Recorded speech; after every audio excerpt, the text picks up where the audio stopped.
Since Michael and Sarah return for a hometown childbirth, please leave. My mother-in-law stated in a chilly voice.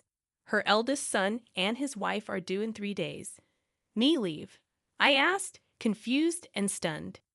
Yes, we don't need another mother figure anymore. You've been redundant for a while now. Michael and his family will be living here, so make sure you're out by tomorrow, she continued. I knew I was never truly accepted into the family since the day I got married.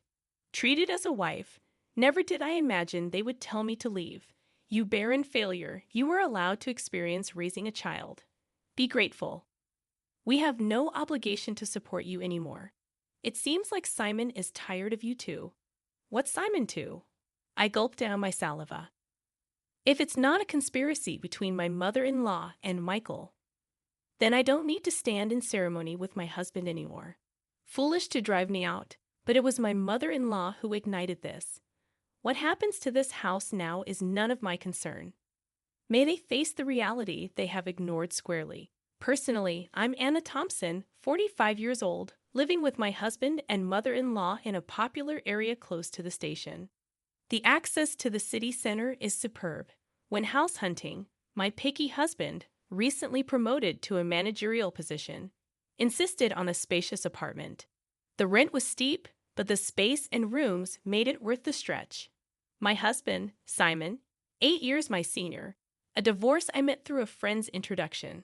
Comforted by the enveloping kindness unique to an older man, we decided to get married after 2 years of dating. Even when I told him about my infertility due to past illness, his affection did not waver. Likewise, my feelings remained unchanged when I learned of the circumstances he carried. My husband had a son named Michael from his previous marriage. I'm truly sorry to ask you, who have never been married, to live with my parents and son. I won't make you suffer. I'll ensure you're happy. That was the promise he made to me. To prevent me from feeling suffocated, my husband suggested moving to a spacious apartment where I could have my own room. Michael, turning 10 this year, won't need much care with my mom around. You don't have to push yourself. After his divorce, my husband got help with childcare from his parents at their home. A few years later, Simon's father passed away in an accident, and it seems his mother took over as Michael's caretaker. From the first meeting, Michael wouldn't even make eye contact with me. I thought it might be his shy nature, approaching a difficult age, so I didn't worry. As long as they accepted me as a member of the household, I was content. My mother-in-law was a quiet and refined person. When I visited to formally introduce myself after our engagement, she treated me with such politeness that I thought we would get along fine living together. I'll continue to prepare the meals as I have been. Simon comes home late, so it's okay if we eat at different times, right, Anna? I'll leave the cleaning and laundry to you. All right, let's work well together. After getting married, I switched from a full-time employee at the pharmacy to a part-timer due to the division of household chores. I started work a bit later in the morning, so I wouldn't get home until nearly 8 p.m. Dinner was always ready when I arrived, making me feel good about living together. My mother-in-law and Michael usually had dinner before I got home, so I was always eating alone. Even after getting married, I sometimes felt a sense of, is this it? But I came to accept that this was our family style. From the beginning, my mother-in-law never really liked me and didn't consider me part of the family at all. Michael, the school's activity day is before summer, right? When is it? We're all going to see you. Sometime after getting married, I tried to break the ice with Michael, who still hadn't warmed up to me. No, as Michael faltered. My mother-in-law interjected, We'll go there. Just Simon and me. Anna, you don't need to worry about it. I misunderstood her words, thinking she was just being considerate. I can get the day off work. Let's all go together. You don't need that. You're Simon's wife. And mixed family has always been just Simon and me. I was quite shocked when I brought it up with my husband at night. He said, Mom's been clinging to Michael. She probably thinks you're trying to take him away. I'll talk to her eventually. I began to join as a mother at the activity day, but Michael and I rarely spent any time together outside of school events. Sometimes I could tell Michael wanted to say something, but my mother-in-law always cut in between us. I later found out that she had been bad-mouthing me to Michael. Anna said she could be happy with Simon if Michael weren't around. She's a terrible person. Dad must be deceived by her too. If a boy in his formative years hears such things, it wouldn't be strange for him to distrust me. It was a sickening story, but at that time, I hadn't imagined that my mother-in-law could do such a thing. After graduating high school, Michael immediately moved in with his girlfriend and left home. As soon as he started college, a year after he started working, he married her without a ceremony. Once Michael moved out, my mother-in-law surprisingly stopped doing housework altogether. Instead, it seemed that picking on me had become her sole entertainment.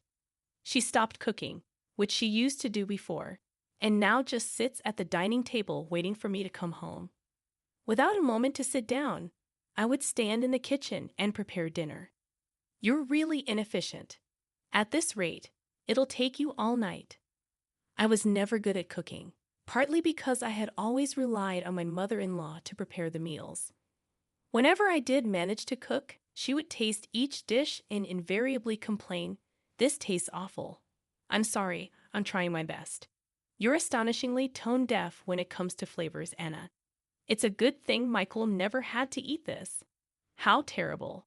If she thought so, she might as well make it herself. But it seemed she just wanted to complain to me, not just about the meals, but she started nitpicking everything from the cleaning I never used to do to the laundry. Why are there so many wrinkles on the laundry? You have to vacuum every nook and cranny. You really can't do anything right. Didn't your family teach you anything? With that, my mother-in-law sighed while looking at me being belittled. Even about my family, I clenched my fists in frustration. I don't know how you won over Simon, but I can't see much charm in you as a woman. And she always concluded with the same line, "If you hadn't come, Michael would have never left." I understood that there was a gaping hole in her heart since Michael had left. Maybe it was what they call empty nest syndrome. If taking it out on me made her feel better, that's what I told myself to endure it. But her bullying took on new energy after a certain event. That event was the pregnancy announcement for Michael's wife, Sarah. The joy my mother-in-law exhibited was unlike anything I had seen before. It's Michael's baby. It's bound to be adorable. Yeah, he'll be my first grandchild. Watching the two of them rejoice, I was happy too. But my mother-in-law's excitement was beyond normal, probably because Michael asked her, "Grandma, can Sarah have our baby at your place?" Sarah's family home is an hour away by plane, and since they have no one else to rely on here, they turn to us for help. Of course, my mother-in-law wouldn't dream of turning down Michael's request. The phone calls from Michael started to become frequent, and her excitement went through the roof. The next day after getting the news, she started preparing enthusiastically. From cleaning out Michael's room to preparing the bedding and making a list of baby items, it was like she had great-grandchild fever. Naturally, I had to get involved too. When I returned from work, I vacuumed Michael's room. "So you need to wipe the floors and the windows and please wax them too. This weekend we're going to the department store to look at baby cribs." Cleaning and waxing at night was tough, especially after a long day at work. If I even thought about cutting corners, I'd be told to do it over again. Moreover, my mother-in-law started asking for money, and before I knew it, the house was overflowing with baby stuff. "Anna, I need you to withdraw some money tomorrow. There are things I want to get ready for the baby again. Isn't it wasteful to prepare so much when Sarah and Michael haven't even arrived? Shouldn't we wait and choose together with them?" I had wanted to meet my mother-in-law's requests, but I was troubled by the relentless spending. How can you be so cold? It's Simon's grandchild. Oh, that's right. You're not related to Michael by blood. You don't care, do you? That's not true. Please don't say that. I just thought Sarah might want to pick things out herself. Wouldn't you want to choose things for your own child? Perhaps because I was making a valid point, my mother-in-law glared at me sharply. I immediately thought I had gone too far, but it was too late. Without a word, my mother-in-law went back to her room looking upset. I did reflect on it, but I was also shocked to be spoken about in such a way. regarding Michael. The next morning, my mother-in-law didn't come out of her room, perhaps still angry. Simon had a 3-day business trip starting that day, so he just called out, "I'm leaving," through her door. Please don't throw cold water on Mom's great-grandchild fever. She hasn't been the same since Michael left. You were worried too, right? I was. But if we spend all our money like this, we'll have nothing left when Michael and Sarah arrive, right? Simon's face immediately turned sour. Are you saying my earnings are too low? That's not what I'm saying at all, Simon just said, "Fine," and left with a look of dissatisfaction. Discussions about money always end up like this. Since I'm the one managing our finances, I can't help but think ahead. Of course, there's a reason for that. We've been married for 13 years. Simon has provided me with a very comfortable life. Your part-time income is for you to enjoy. Simon had always told me so. I saved everything beyond what I needed for myself. Even though it's in my name, I consider it our shared property. But then Simon's company's performance declined, and over the last 5 years, his salary has dropped to 2/3 of what it was when we first got married. While there's uncertainty whether his company will last until his retirement, he doesn't seem to consider changing jobs. For appearances in front of my mother-in-law, my husband couldn't give up his title as a department head. Now I'm the one paying the rent, and he covers the living expenses. We've kept this from my mother-in-law to save my husband's face. That day, I left work a bit early to apologize to my mother-in-law. When I got home, she was already sitting at the dining table waiting for me. "I'm sorry about yesterday. I may have gone too far," I admitted, but my mother-in-law remained silent. Instead, she blindsided me with unexpected news. Michael and Sarah are returning for a hometown childbirth. "Please vacate," my mother-in-law declared in a chilly tone. The eldest son and his wife were set to arrive in 3 days. Perplexed and stunned, I asked, "I have to leave." She affirmed, "Yes, we don't need another mother figure anymore. You've been redundant for a while. Michael and his family will be living here. Make sure you're out by tomorrow." The realization hit me hard. I had never truly been accepted into the family since the day I got married. I had always been treated as an outsider. The news of Michael's return for the birth made it clear. "You barren failure," my mother-in-law continued. "You are allowed to experience raising a child. Be grateful. We have no obligation to support you anymore. It seems like Simon is tired of you too. Maybe he's getting along well with a new girlfriend by now." Shocked, I gulped down my saliva, contemplating the possibility of my relationship with my husband growing distant. Could this be a trap I fell into, thinking my husband would never? I remembered that, up until a year ago, he never had overnight business trips. "All right, I'll eat out tonight," I said, grabbing my bag and leaving the house to walk aimlessly. I needed to calm my severely shaken heart. Worried about my husband, I tried calling his cell phone despite my mother-in-law's words. I still wanted to talk to him, but he didn't answer, no matter how many times I rang. I dialed his office, only to learn that he had taken a couple of days off. My mother-in-law's words began to ring more true. Could he really be on a trip with another woman? Dark thoughts crowded my mind, and I found myself overwhelmed with emotion, tears streaming down my face.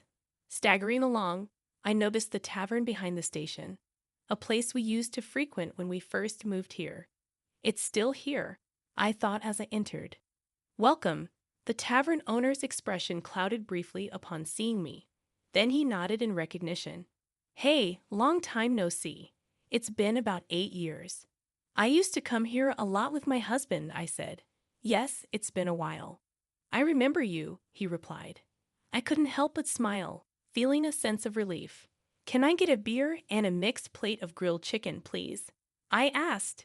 The owner, a man of few words as always, nodded. As I sipped the cold beer and savored the grilled chicken, I took out my cell phone, and the screensaver lit up with a photo of us when Michael turned 18. Looking sharp in the slim suit we had picked out together, I wished for us to be closer as a family. The beer washed down my throat, taking the day's fatigue with it. Could I really move out tomorrow? Contemplating the next steps, I searched for moving companies, finding one for the job the next day. I also looked up junk buyers and saved 2 companies in my favorites. Changing the screensaver on my phone seemed to clear my head completely.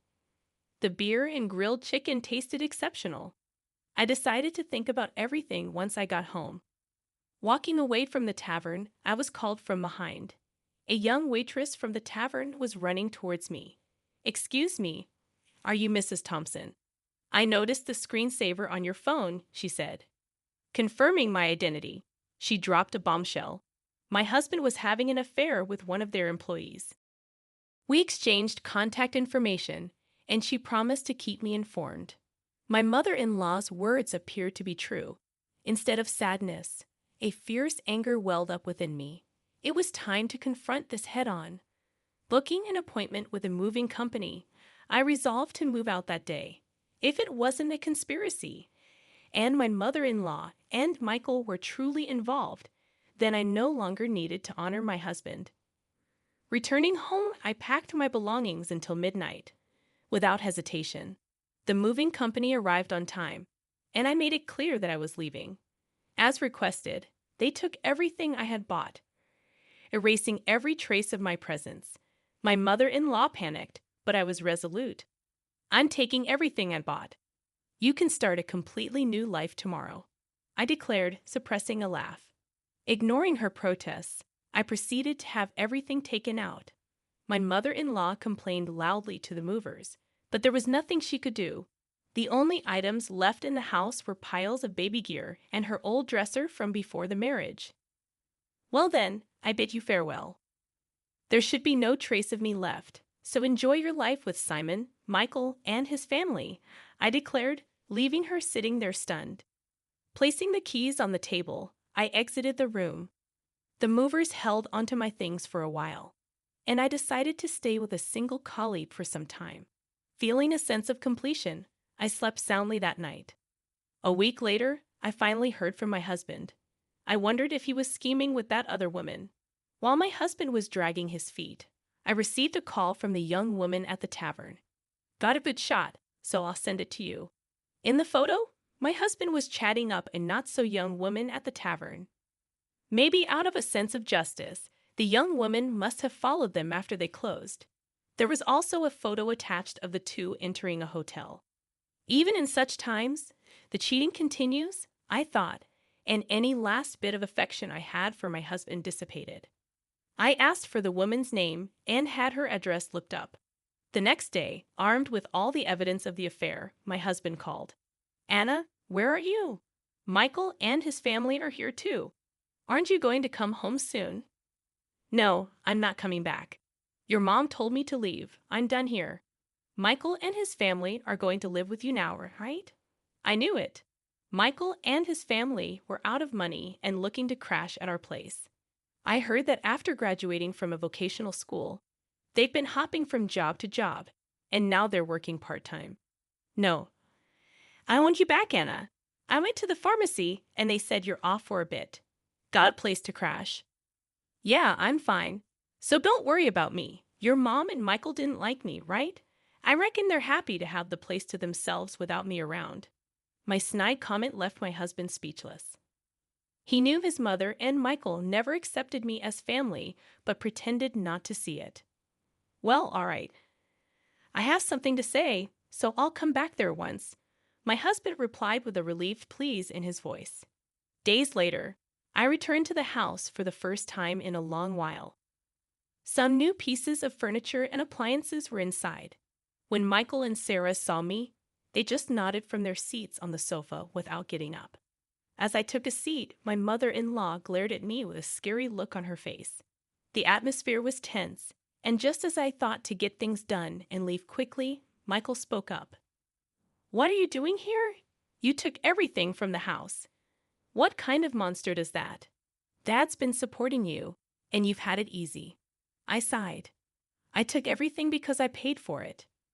I wanted to remove all traces of me, just as you wanted, right? That's crazy, right? There's no way you could afford all that just working part-time at the pharmacy," my husband said.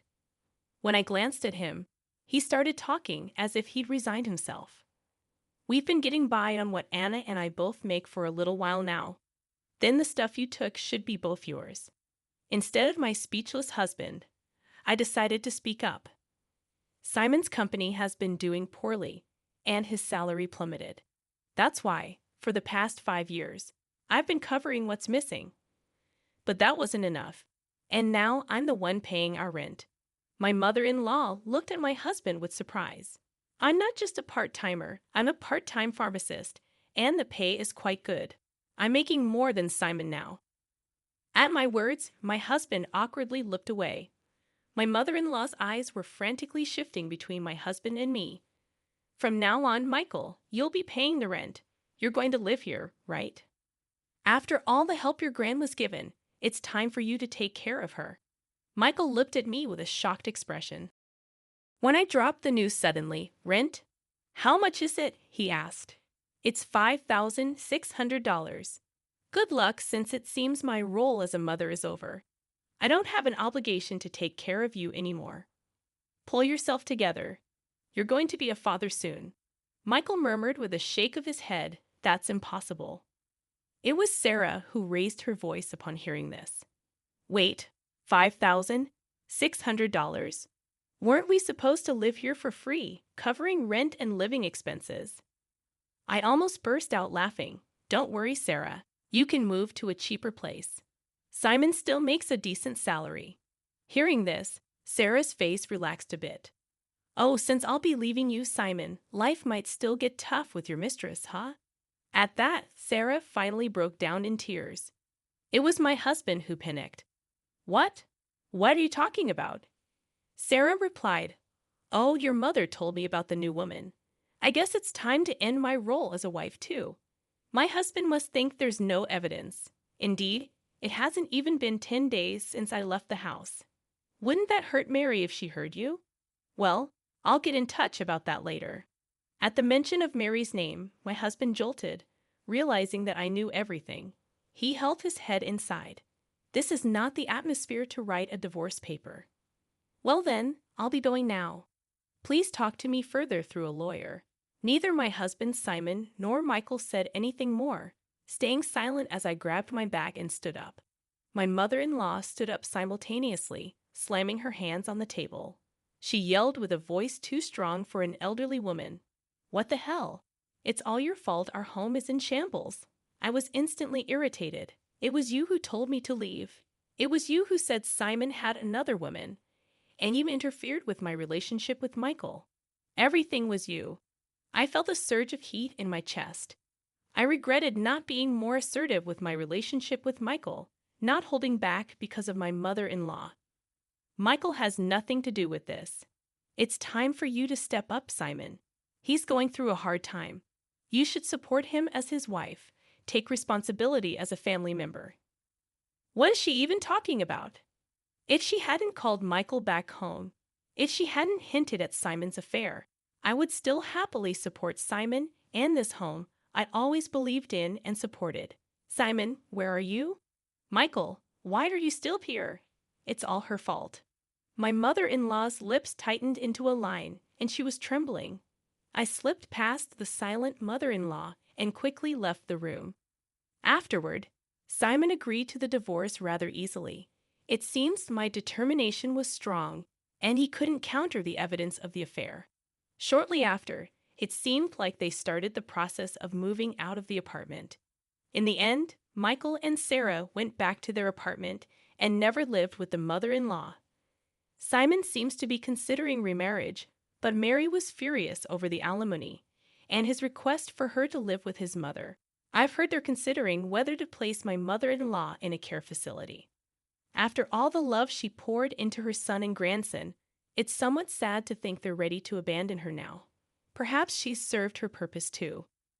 If my mother-in-law had said nothing back then, and it had just been a simple trip home for childbirth, maybe we would still be living together. After the divorce, Michael sent me an apology letter. He wrote about how, as a child, he really wanted to be more spoiled, how he couldn't talk to me because his grandma disliked it, and how happy he was when I attended school events. Maybe I should have reached out more, perhaps then. We could have built a different relationship.